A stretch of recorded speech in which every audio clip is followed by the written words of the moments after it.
शिक्षक कहिल्यै निदाउँदैनन्। शिक्षक ऊर्जाशील छन्। कर्मले भरिएका हातहरू चलिरहन्छ निरन्तर सिकाइका खातिर। तपाईका नवीनतम कार्यहरूको सृजनशील पौरखलाई उजागर गर्न नेपाल राष्ट्रिय शिक्षक संगठन तपाईहरू बीचमा आउँदैछ। एकताको गौरवगान, एकताको गौरवगान। प्रत्येक शुक्रबार कार्यक्रम ननिदाएका शिक्षकहरूको श्रृङ्खला फेसबुक लाइभ वाच पार्टीमा हेर्न, सुन्न र प्रतिक्रिया दिन नभुल्नुहोला।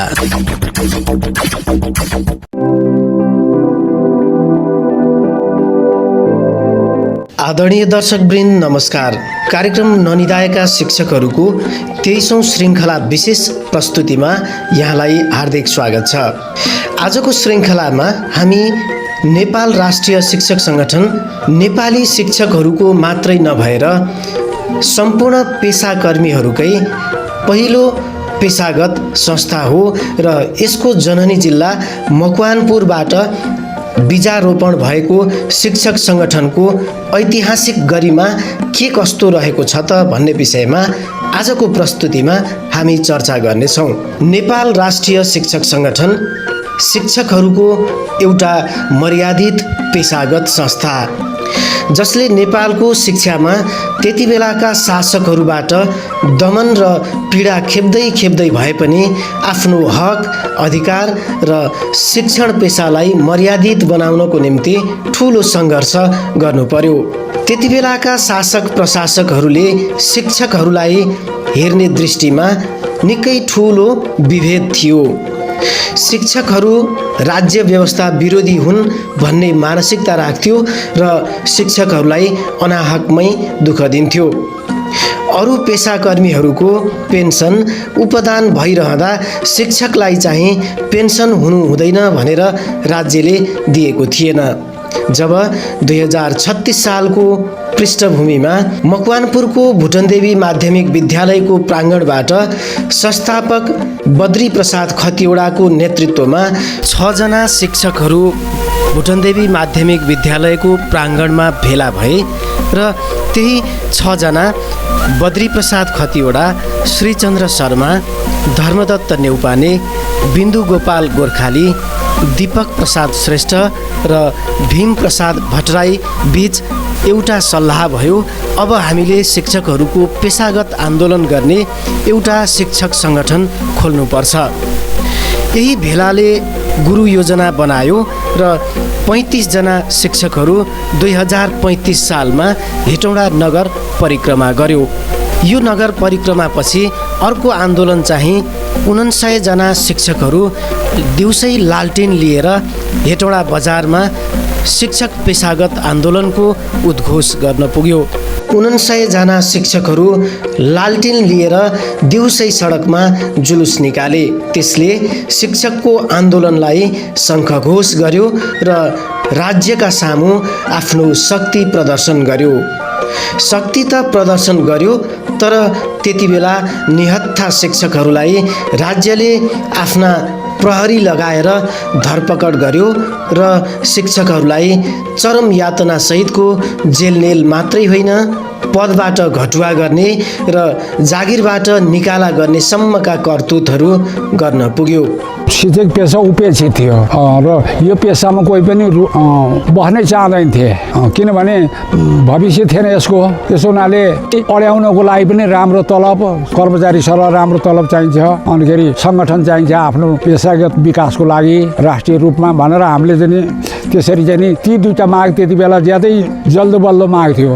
पहिलो कार्यकालका संस्थापक अध्यक्ष बद्री प्रसाद खतिवडाले आफ्ना भनाइहरूलाई संक्षिप्त रूपमा हामीलाई यसरी सुनाउनु भयो। वास्तवमा ननिदाएका यी शिक्षकहरूले यदि त्यति बेला शिक्षकका हकित र पेसागत मुद्दाका सवालमा कुनै आवाज नउठाएको थियो भने अहिले पनि यो सरकार र राज्यले शिक्षकहरूलाई उत्तिकै दमन गरिरहेको हुन्थ्यो। यो त थियो नेपाल राष्ट्रिय शिक्षक सङ्गठन गठन हुँदाको ऐतिहासिक गरिमा बोकेको एउटा दस्तावेज। शिक्षक सङ्गठनको जननी जिल्ला मकवानपुरले अहिलेसम्म 12औं कार्यकाल सम्पन्न गर्दै रहेको अवस्थामा छ। धर्मदत्त नेउपाने, डेन्टिजङ शाह, वनमाली सुवेदी, देव श्रेष्ठ, ऋषिराम पोखरेल, भीमप्रसाद भट्टराई, 8औं र 9औं कार्यकालमा पुरुषोत्तम बानिया, त्यसैगरी टेकप्रसाद पौडेल, 11औं कार्यकालमा पद्मा पौडेल र अहिले 12औं कार्यकालका अध्यक्ष श्रीराम दाहाल मकवानपुर जिल्लाको सङ्गठनका नेतृत्वहरू हुन्।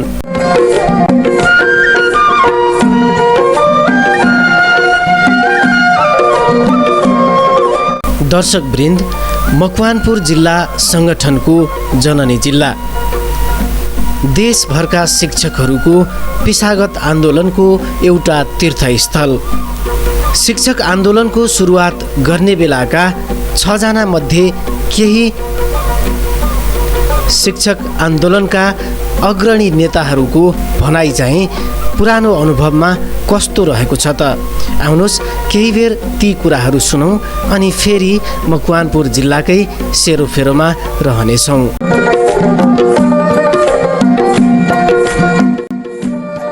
नेपाल राष्ट्रिय शिक्षक सङ्गठनको जो हामीले निर्माण गरेको थियौँ त्यसमा हामीहरू आफ्नो बेला मात्रै थियौँ। त्यसमा केही व्यक्तिहरू लागे, केही शिक्षकहरू लागे, केही शिक्षकहरू चाहिँ त्यत्तिकै लाखापाखा लागे। त्यति उद्देश्यमूलक तिनीहरूले काम गरेन। हामीले पुलिसको डन्डा पनि खायौँ, डन्डा पनि खायौँ, लगेर थुनामा पनि पऱ्यौँ केही दिनसम्म। अब यीहरू भोग्दै यहाँसम्म अहिले यहाँसम्म आइएको भनौँ न। त्यसमा काठमाडौँ जाउँ 100 दिनको आन्दोलनमा जाँदाखेरि धेरै शिक्षक नेताहरूलाई जेल पनि राखेको थियो। त्यो आन्दोलनलाई सम्झिनुहुन्छ अहिले? सम्झिन्छु। आन्दोलन अब जेलमा राखेको मान्छेलाई नसम्झिनु त कुरै भएन। सम्झिँदै अब त्यहाँनिर साधारण कुरा खान दिने, त्यो गर्ने, सुताइ बसाइ आदि इत्यादि ती कुराहरू त सबै सम्झना भइहाल्छ। जेल जस्तो कुरामा राखिसकेपछि त अब कसैले पनि अलिकति नसम्झिने कुरा भएन। त्यति बेलाको अनुभूति खास गरेर केही थिएन। शिक्षकहरू अलिकति आफ्नो मै हुँ भन्ने किसिमको अहमवादी थिए धेरै जस्तो टिचरहरू। किनभनेदेखि ती शिक्षकहरूलाई हामीले सम्हाल्दै ठिक हुन्थ्यो। त्यो सबै छरिएर बसेका थिए। ती छरिएर बसेकालाई एउटा ट्यागमा ल्याउनको लागि हामीले धेरै प्रयत्न गर्नु पऱ्यो। धेरै प्रयत्न गर्यो टिचरहरू। किनभनेदेखि त्यो आफ्नो लाइनमा हुन्छ, मान्दैन, उसले एक थोक भन्छ उसको कुरा पनि सुन्नु पऱ्यो, उसले एक थोक भन्छ उसको कुरा पनि सुन्नु पऱ्यो। सङ्गठन त्यसरी लागेपछि त्यसरी त्यो सङ्गठनको निर्माण भएको। अनि राज्यले पेन्सन सुविधा नदिने, तलब पनि भने जसरी नदिने, पञ्चायत विरोधी आन्दोलनमा लागेको भनेर लगेर जेल हाल्ने जस्ता कामहरू गर्थे। सरकारले अथवा त्यति बेलाका शासकहरूले कस्तो खालको ज्यादती गरे? त्यति बेलाको शासकहरूले चाहिँ अलिकति हामीलाई अलिकति दबाउने काम त गरेकै हो। त्यही पनि शिक्षकहरूले चाहिँ खुट्टा छोडेकै हो। केही शिक्षकहरू चाहिँ के छ भनेदेखि एउटा ग्रुप भयो। त्यो ग्रुपले हामीले यो उपदानहरू टिचर्सहरूलाई पाउनुपर्ने सुविधाहरू त्यो लिएरै छोड्छौँ भनेर 8, 9, 10 जना टिचरहरूले त्यसरी कोसेर लागि परेकै हो हाम्रो। अनि पछि जब यहाँहरूको आन्दोलन सफल भयो, शिक्षकका माग हक अधिकारहरू यहाँ आन्दोलनमा गएपछि राज्यले घुँडा टेक्न बाध्य भयो। त्यतिखेर कस्तो लाग्यो यहाँलाई? त्यति बेला चाहिँ राम्रो लाग्यो, गजब लाग्यो। किनभने अरू ती लाखापाखा लागेका जति छन् आसेपासेहरू यी सबै हामीहरूकै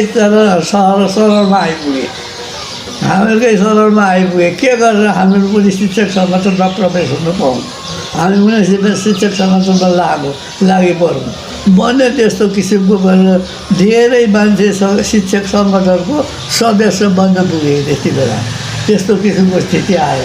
नभएदेखि त्यति बेला शिक्षक सङ्गठनमा जम्मा 8, 9, 10 जनादेखि बाहेक हामीहरू कोही पनि थिएन।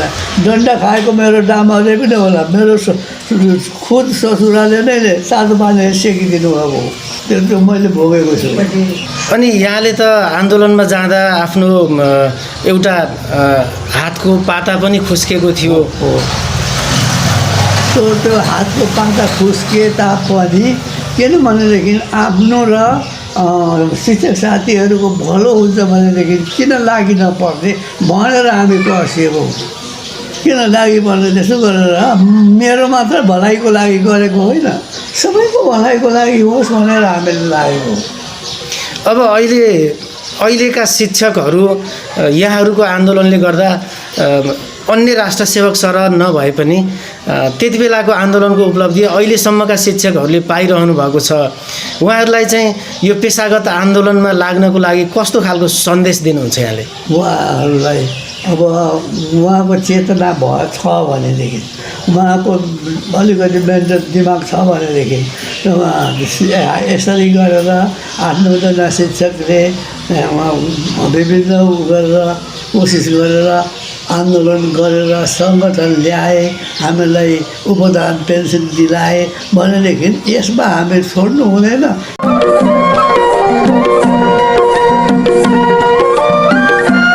भीमप्रसाद भट्टराई शिक्षक आन्दोलनको परिकल्पना गर्ने 6 जना शिक्षकहरू मध्येका एक भीमप्रसाद भट्टराई। उहाँ अहिले उमेरले 84 वर्षको हुनुहुन्छ। हामी उहाँलाई भेट्न पुग्दा उहाँ अस्वस्थ अवस्थामा भेटिनुभयो। तर उहाँसँग त्यो 84 वर्षको उमेर बिर्साउने जोसिला शब्दहरू अझै बाँकी छन्। उहाँहरूकै ननिदाएका शिक्षकहरूको यो परिणामस्वरूप आज नेपाल राष्ट्रिय शिक्षक सङ्गठन मात्रै होइन, देशमा रहेका सबै शिक्षकहरूको शिर उचाइले सगरमाथा जस्तै अग्लिएको छ। शिक्षक आन्दोलन र नेपाल राष्ट्रिय शिक्षक सङ्गठनको परिकल्पना गर्ने बद्री प्रसाद खतिवडालाई साथ दिने 6 जना मध्ये हामीले केही नेतृत्वहरूलाई अहिले गुमाइसकेका छौँ।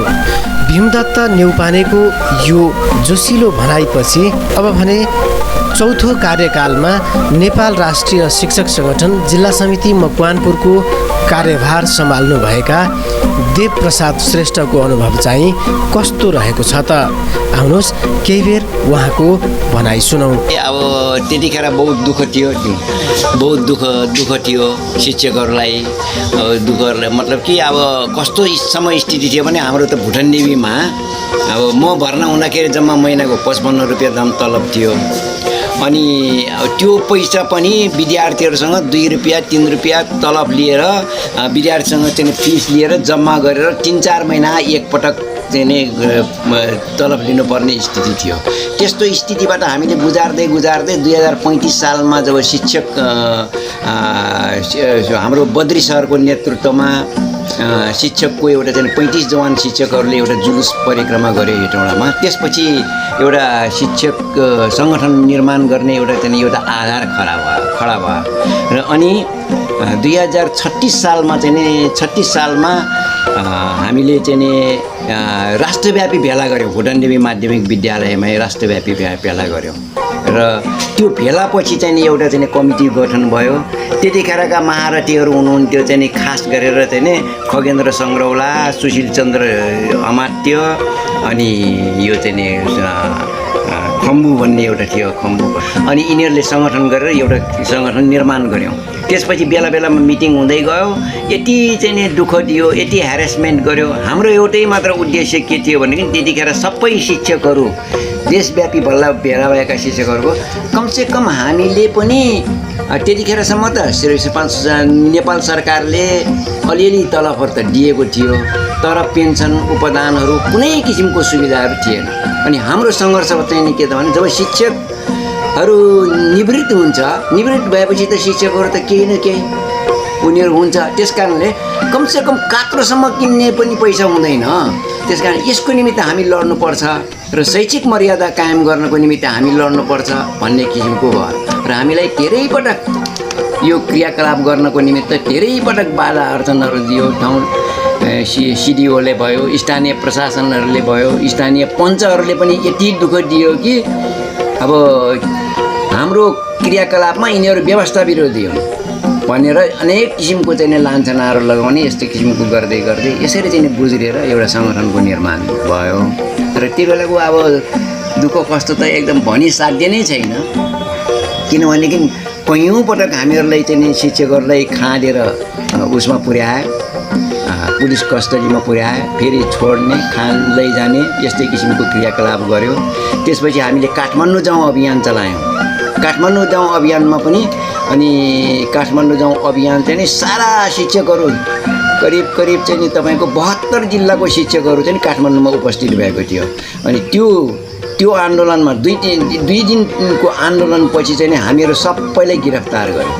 यसरी गिरफ्तार गर्यो कि उनीहरूले गिरफ्तार गरेर यो त्रिपुरेश्वरको सैनिक ब्यारेकमा ल्याएर सबैले त्यहाँ राख्यो। अनि त्यहाँ चाहिँ बेलुका एकचोटि खाना दियो र राति ल्याएर चाहिँ अनि ट्रकमा कोत्दै रातको 1 बजेतिर ट्रकमा कोत्दै जिल्लातिर पठाउनु थाल्यो। सबै शिक्षकहरूलाई जिल्लातिर पठाउनु थाल्यो। अब हामी त कहाँ के गर्न लैजान लागेको थाहै भएन। त्यतिखेर पञ्चायतकालको निष्पत्त पञ्चायतकालको टाइम थियो।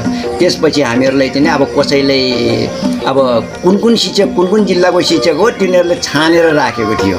छानेर भेडा बाख्रा जस्तो गन्ती गर्दै ट्रकमा कोत्दै अनि कसैलाई पालुङ, कसैलाई चाहिँ लमजुङ, कसैलाई चाहिँ स्याङ्जा, कसैलाई पोखरा, कसैलाई वीरगञ्ज, कसैलाई विराटनगर यसरी पठायो। अनि हाम्रो टोलीमा बद्री सर हुनुहुन्थ्यो। कार्यकालका हिसाबले चौथो र पाँचौँ कार्यकालका मकवानपुर शिक्षक सङ्गठन अध्यक्ष भए पनि देवश्रेष्ठ 49 जनाको लालटिन जुलुसभन्दा अघि 35 जना सहभागी भएको हेटौँडा नगर परिक्रमा गर्ने शिक्षक सङ्गठनको जुलुसमा सहभागी भएका व्यक्ति हुन्। तेस्रो कार्यकालका अध्यक्ष वनमाली सुवेदीको अनुभव चाहिँ शिक्षक सङ्गठनको ऐतिहासिक गरिमाबारे कस्तो रहेको छ त आउनुहोस् केही बेर उहाँको कुरा सुनौँ। म चाहिँ 2043 सालमा चाहिँ शिक्षक सङ्गठनको अध्यक्ष भएको थिएँ। त्यति बेला सरकारबाट शिक्षकहरूलाई छिन्न भिन्न गराउने हिसाबले 2 सङ्घ ल्याएको थियो नेपाल राष्ट्रिय शिक्षक सङ्गठनको विरुद्धमा। तर मकवानपुर जिल्लामा 2 सङ्घ पनि सुरुवात हुन लागिसकेको थियो। त्यस्तो अवस्थामा चाहिँ हामीले जिल्ला सम्मेलन गर्नुपर्ने थियो र त्यति बेला जिल्ला सम्मेलन हामीले सिद्धार्थ माविमा गरेका थियौँ। 100-150 शिक्षकहरूको उपस्थितिमा त्यति सजिलोसित गर्न सकिने अवस्था थिएन। तैपनि 150 शिक्षकहरू जम्मा भएर हामीले त्यो भेला गऱ्यौँ अथवा अधिवेशन गऱ्यौँ र त्यो अधिवेशनमा अध्यक्षको जिम्मेवारी मलाई दिएको थियो र मकवानपुर जिल्ला शिक्षक सङ्गठनको एउटा सुरुवातको जिल्ला भएको हुनाले र खास गरेर त्यहाँ भुटनदेवी हाई स्कुल जुन शिक्षक सङ्गठनको सुरुवात भएको हाई स्कुल हो र त्यहाँ सम्मानित बद्री खतिवडा प्रधानाध्यापक हुनुहुन्थ्यो र उहाँले नै यो एउटा शिक्षक सङ्गठनको सुरुवात गर्नुभएको नाताले भुटनदेवी हाई स्कुलका हामी शिक्षकहरू त्यही शिक्षक सङ्गठनको पक्षमै सक्रिय रूपमा हामी लागेका थियौँ र बद्री खतिवडालाई धेरैचोटि दुःख दिने, जेल हाल्ने, उहाँलाई चाहिँ विकट ठाउँमा सरुवा गर्ने यस्तै किसिमको अवस्था भएको थियो त्यो बेला। र भुटनदेवी हाई स्कुलबाट उहाँ जेलमा परेको बेलामा त मलाई नै हेडमास्टर त्यहाँ बनाउनलाई प्रशासनको डाइरेक्टरदेखि लिएर सिडिओहरू सबैजना खनिएर मलाई प्रधान अध्यापक बनाउने, बद्री खतिवडालाई निष्कासन गर्ने त्यो किसिमको नियत चाहिँ प्रशासनले राखेको थियो। तर मैले कुनै हालतमा पनि यो बद्री खतिवडालाई यहाँबाट निष्कासन गरेर म प्रधानाध्यापक हुन म कुनै हालतमा पनि सक्दिनँ भन्ने हिसाबले मैले एक्टिङको रूपमा नै काम गरेर बद्री खतिवडा जेलमा भए पनि उहाँको मासिक तलब चाहिँ घरमै लगेर पुर्याइदिने यो किसिमको काम मैले गरेको थिएँ। त्यसमा अरू शिक्षक साथीहरूको पनि योगदान छ। त्यही अवस्थामा गुज्रदै जाँदा 44-43 मलाई एक्ज्याक्ट डेट चाहिँ थाहा भएन, त्यहाँ सङ्गठनको रेकर्डमा पनि होला। र त्यसरी गुज्रदै गयो। धर्मदत्त नेउपाने सर पनि त्यहाँ जिल्लाको अध्यक्ष हुनुहुन्थ्यो दोस्रो कार्यकाल। त्यति बेलासम्म त शिक्षकहरू भेला भएर राम्रैसित सम्मेलन गर्ने अवस्था थियो। तर पछि गएर त त्यो जिल्लामा शिक्षा अधिकारीहरू पनि त्यस्तै किसिमका पठाउन थाल्यो।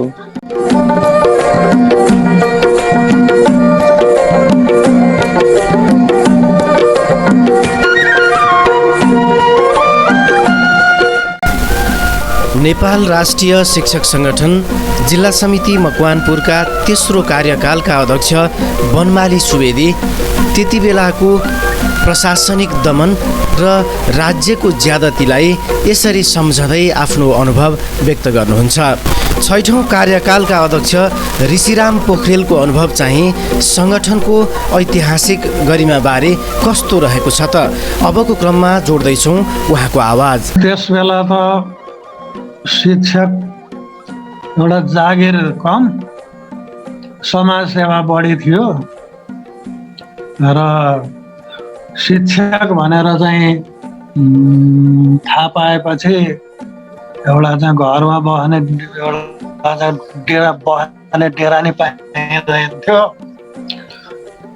त्यो बेलामा। र शिक्षकहरू भनेपछि सोझै उत्तरपक्षीय राजनीति भनेको त्यतिखेर पञ्चायत विरोधी भनौँ न राजनीतिमा जोड्ने चलन थियो र शिक्षकहरूका सुविधा पनि केही थिएन। उपदान, पेन्सन अनि यो स्वास्थ्य उपचार खर्च आदि इत्यादि केही पनि थिएन।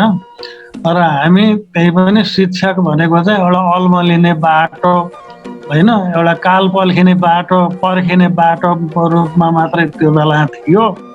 तर अहिले हेर्दाखेरि शिक्षकहरूको चाहिँ धेरै चिज भएको जस्तो मलाई अनुभव हुन्छ। अहिले त हरेक पेसाका हरेक पेसागत संस्थाहरू छन्, शिक्षकहरूको पनि एउटै मात्रै संस्था छैन। यसले गर्दाखेरि शिक्षा क्षेत्रमाथि अलिकति राज्यले पनि फरक दृष्टि राखेको हो त्यस्तो लाग्छ यहाँलाई? होइन, शिक्षकहरू जुन बेलामा एक थिए त्यस बेलामा धेरै ठुल्ठुला उपलब्धिहरू प्राप्त गरेका थियौँ हामीले। जस्तै त्यो बेलामा भनिन्थ्यो शिक्षकहरू मऱ्यो भने कात्रो किन्ने पैसा पनि हुँदैन भनिन्थ्यो होइन। र त्यही आन्दोलनबाट नै हामीले सञ्चय कोष अनि उपदान, पेन्सन होइन, स्वास्थ्य उपचार खर्च आदि जस्ता जो छन् नि भाइटल कुराहरू त्यो बेलामा हामी आन्दोलनकै कारण शिक्षकहरूको एकताकै कारणले प्राप्त भएको हो। तर पछि के भयो भने बहुदलीय व्यवस्था जो 46 सालको परिवर्तन भयो, त्यो परिवर्तन आइसकेपछि धेरै राजनीतिक दलहरू खुले र ती दलहरूले आफू निकटका शिक्षकहरूको चाहिँ पनि सङ्गठन बनाएर एउटा चाहिँ आन्दोलनमा एउटा चाहिँ एक किसिमको चाहिँ व्यवधान जस्तो उत्पन्न भयो। तर पछि फेरि त्यो बेलामा पनि वैचारिक एउटा चाहिँ मञ्च छुट्टै छुट्टै भए पनि शिक्षकहरूको पेसागत हितको लागि चाहिँ एउटा चाहिँ सबै मिलेर एउटा महासङ्घ बनाउनु पर्छ भन्ने त्यो बेलामा पनि आवाजहरू उठेका हुन्। तर शिक्षकहरू जतिसुकै अहिले चाहिँ वैचारिक मञ्चमा विभाजित भए तापनि उनीहरूको सारभूत कुरा त एउटै छ। एउटै कुरामा त सबैजना एक भएकै हुन्छन् जस्तो लाग्छ मलाई। जति बेला शिक्षकहरूको पेसागत संस्था एउटै मात्र थियो नेपाल राष्ट्रिय शिक्षक सङ्गठन, त्यति बेला राज्य र व्यवस्था अनि सरकारबाट शिक्षकहरूले आन्दोलनकै मार्फत धेरै उपलब्धिहरू हात लगाएका थिए। तर पछि शिक्षकका पेसागत संस्थाहरू पनि विभिन्न टुक्रामा विभाजित हुन थाले अनि राज्य सरकार र राजनैतिक दलहरूले पनि शिक्षकलाई विभेद गर्न थाल्यो। यस्तै अनुभव सुनाउँदै हुनुहुन्थ्यो 6औं कार्यकालका अध्यक्ष ऋषिराम पोखरेल। 8औं कार्यकालका अध्यक्ष पुरुषोत्तम बानियाको अनुभव चाहिँ कस्तो छ त आउनुहोस् संक्षेपमा उहाँको पनि विचार राख्दैछौँ। वास्तवमा त्यो म 54-55 देखि 63 सम्म म 2 कार्यकाल अध्यक्ष भएँ वास्तवमा त्यस बेलाको हाम्रो माहौल अलि राजनीतिक माहौल पनि अलि फरक थियो, अलि जटिल थियो। त्यो परिस्थितिमा शिक्षकको समस्यासँग जुझ्दै अनि एउटा प्रत्यक्ष भेटघाट हुन नसके पनि शिक्षकहरूसँग भेटघाट गर्ने र उनीहरूको समस्यामा चाहिँ हामीले एउटा कसरी समाधान गर्न सकिन्छ भनेर एउटा पेसागत जुन दायित्व हो त्यो मैले निर्वाह गरेको मलाई जस्तो लाग्छ। र वास्तवमा मैले 2 कार्यकालमा राम्रो काम, धेरै ठुलो काम गर्न नसके पनि नराम्रो काम चाहिँ गरे जस्तो मलाई लाग्दैन।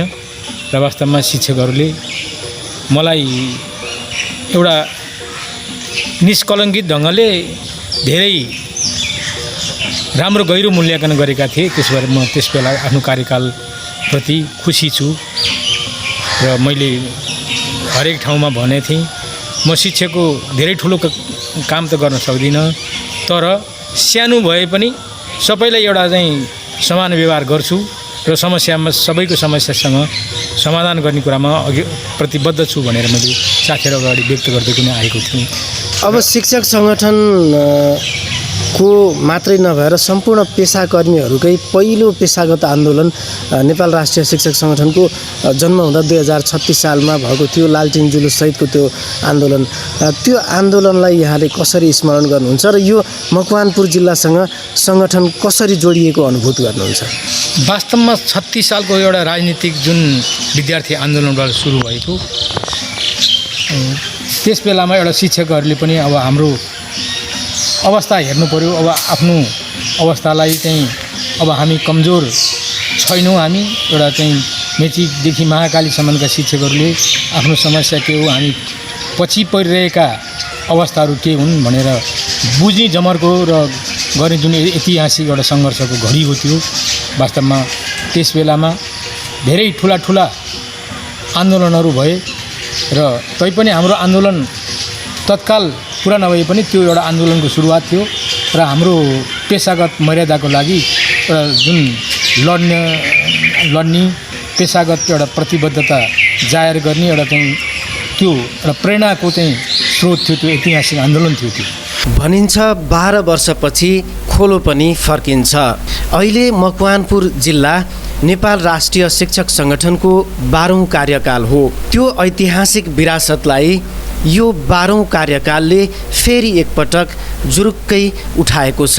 श्रीराम दाहालको नेतृत्वमा रहेको नेपाल राष्ट्रिय शिक्षक सङ्गठन जिल्ला समिति मकवानपुरको 12औं कार्यकालले कस्ता खालका कामहरू गरे त? आउनुहोस् अबको क्रममा हामी त्यतातिर केही समय बिताउनेछौँ।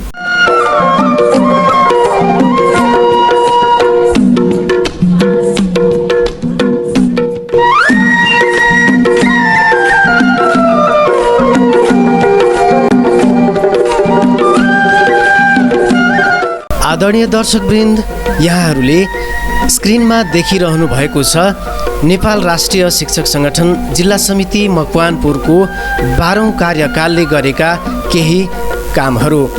सङ्गठनले आफ्ना नियमित कामहरू त गरिरह्यो नै, तर सङ्गठनको मातृ जिल्ला भएको हिसाबमा यसले स्थापना कालको आन्दोलनलाई फेरि एकपटक सम्झाउने गरी 2 महिनासम्म लामो आइसिटीका तालिमहरू सञ्चालन गर्यो।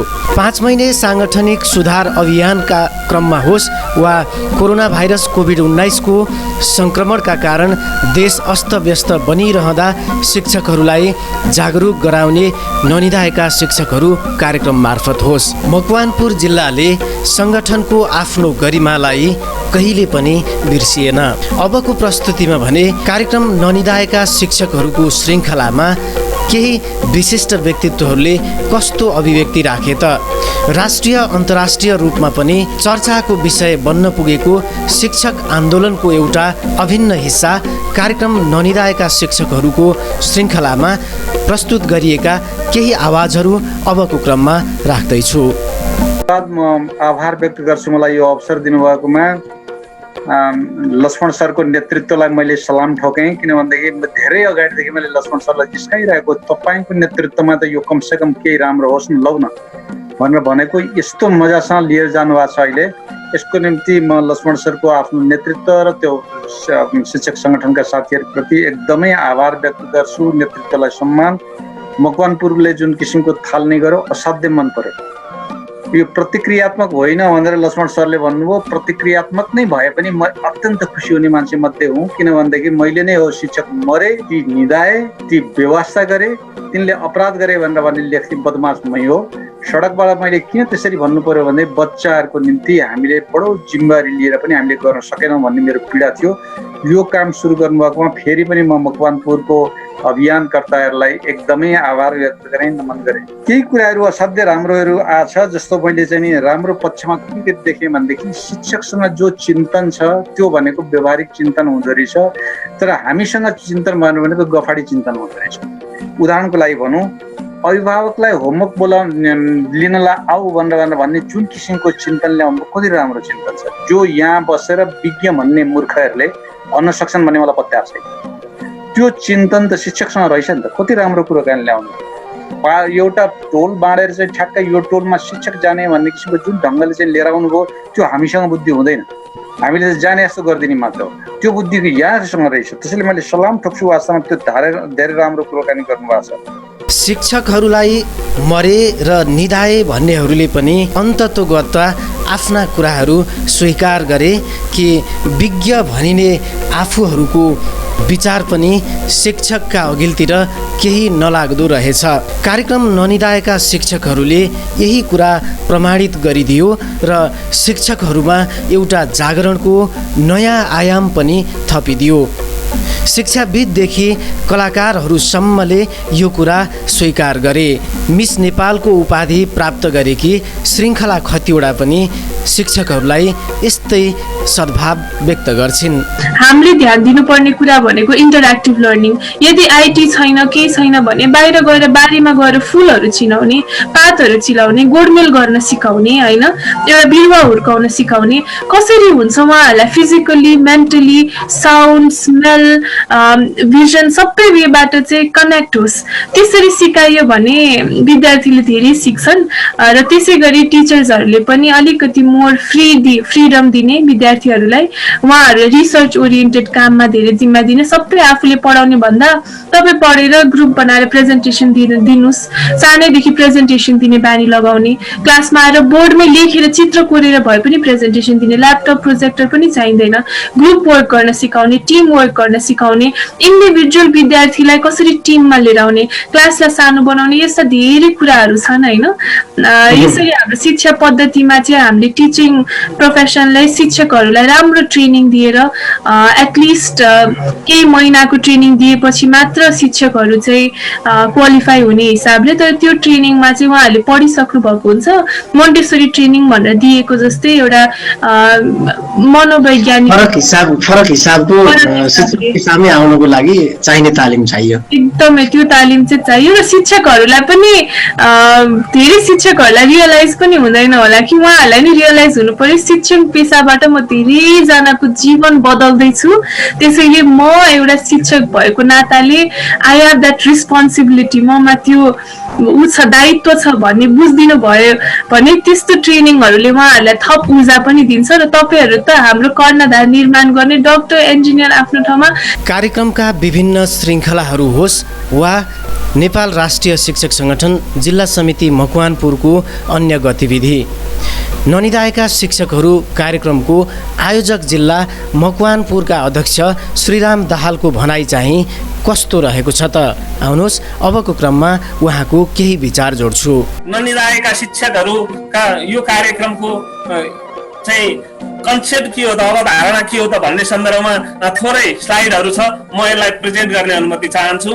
जिल्ला समिति मकवानपुरले पनि निरन्तर 2 महिनासम्म यस प्रकारको गतिविधि सञ्चालन गर्दै असार 32 गते 63 स्थानीय तहसँग शैक्षिक सवाल अन्तर्क्रियासँगै सो कार्यक्रम समापन गरेको बेहोरा पनि म अनुरोध गर्न चाहन्छु। हालै कोरोना संक्रमणबाट चाहिँ एक खालको चाहिँ विषम परिस्थिति सिर्जना भइरहेको सन्दर्भमा, विद्यालयहरू बन्द भइराखेको सन्दर्भमा विद्यार्थीहरू पढ्न नपाइराखेको सन्दर्भमा नेपाल सरकारले असार 1 गतेबाट वैकल्पिक प्रक्रियाबाट 5 वटा मापदण्ड अवलम्बन गरेर सिकारोसँग विद्यार्थीसम्म विद्यालयलाई पुर्याउने शिक्षकलाई पुर्याउने अभियान सुरु गरेको कुरा म अनुरोध गर्न चाहन्छु। त्यसैको सेरोफेरोमा रहेर हामीले उत्कृष्ट अभ्यासलाई उजागर गर्ने र त्यसबाट अन्य विद्यालयहरूमा कार्यरत शिक्षकहरूलाई पनि आफ्ना विद्यालयका गतिविधिलाई अझ प्रभावकारी बनाउन मद्दत पुगोस् भन्ने हेतुले यो कार्यक्रमको आयोजना गरेको बेहोरा म अनुरोध गर्न चाहन्छु।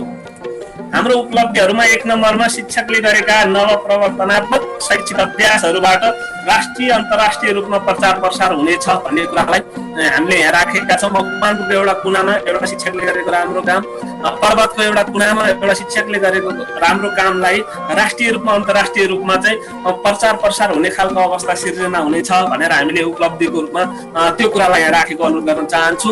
कार्यक्रम ननिदाएका शिक्षकहरूको श्रृङ्खलाको कार्यपत्र प्रस्तुत गर्दै त्यसका उपलब्धिहरूसम्म बताइरहँदा अहिले 23औं श्रृङ्खलाको यो सङ्घारमा ती उपलब्धिहरू प्राप्त भए वा भएनन् त्यो त आम दर्शक र श्रोताहरूले औल्याउने कुरा होला। तर यस कार्यक्रमका परिकल्पनाकार नेपाल राष्ट्रिय शिक्षक सङ्गठन राष्ट्रिय समितिका अध्यक्ष एवं एसटिएफ महासचिव श्रद्धेय लक्ष्मण शर्माको भनाइ चाहिँ कस्तो रहेको थियो त? आउनुहोस् उहाँको आवाज अबको प्रस्तुतिमा। तर मकवानपुर चाहिँ 2 महिना लामो काम सकेर थकाइ मारेर बसिरहेको थियो। के गर्ने अब भने के गर्ने गाह्रो हुँदो रहेछ। काम गर्न गाह्रो छ, थकाइ मार्न त्योभन्दा नि गाह्रो छ टाइपको टिप्पणी साथीहरूको सुने मैले। त्यसपछि यसो गर्न सके गजब हुन्थ्यो भनेर मैले मकवानपुरको अत्यन्त दुर्गम भेग, धादिङको नि दुर्गम भेग पर्ने गाउँहरूको बाटो गरेर म हिँडेको छु। त्यतातिर जाँदाखेरि अर्कै नेपालमा पुगिन्छ। यो महाभारतको रेन्ज चाहिँ धादिङपट्टि पनि मकवानपुर पनि अति सामाजिक आर्थिक हिसाबले पछाडि परेको छैन, एक्सेसै छैन। टिचर स्कुल छ, टिचर कहाँको छ कहाँको, त्यहाँका टिचर पनि टिचर छैन, गाउँलेहरू पनि बालबालिकाहरू यतिकै खेलेर बसेको छ। त्यस्तो छ स्थिति। अब त्यहाँ वैकल्पिक सहजीकरणको छलफल सुरु भएपछि साथीहरू पक्कै केही दुःख गरिरहेका छन्। सजिलो छैन। खोला तपाईँको 4 घण्टा 5 घण्टा लाग्छ महाभारतबाट त्यो पूर्व पश्चिम राजमार्ग निक्लिनलाई। अब त्यो खोलामा बाढी आएपछि त्यो महाभारतमा पहिरो जान थालेपछि त्यहाँ टिचरहरूको के होला हालत होइन। यी सबै चिजले चाहिँ यसको कथा बनेको हो। र त्यसरी पत्रकारिताको क्षमता पनि भएको, भिजुअलाइज पनि गर्न सक्ने आफै टिचर छौँ हामी, शिक्षक सङ्गठनका क्याडर छौँ, अनि दुःख गरिरहेका टिचर छौँ भने किन यसलाई एक्सप्लोर नगर्ने भन्ने चिजबाट यो चिज सिर्जना गरिएको हो। र यसको पुरै भोलिन्टियरी शिक्षक सङ्गठनले यहाँसम्म जुन क्याम्पेन ल्याएको छ भोलिन्टियरी हो। भोलिन्टियरी हामीलाई कस्तो भयो भने यो संसार हजारौँ वर्षदेखि यहाँसम्म भोलिन्टियरीले ल्यायो अनि पैसा दिएर मान्छेलाई काम लाउने कल्चर कहाँबाट पश्चिमाहरूले ल्याइदिए अरे।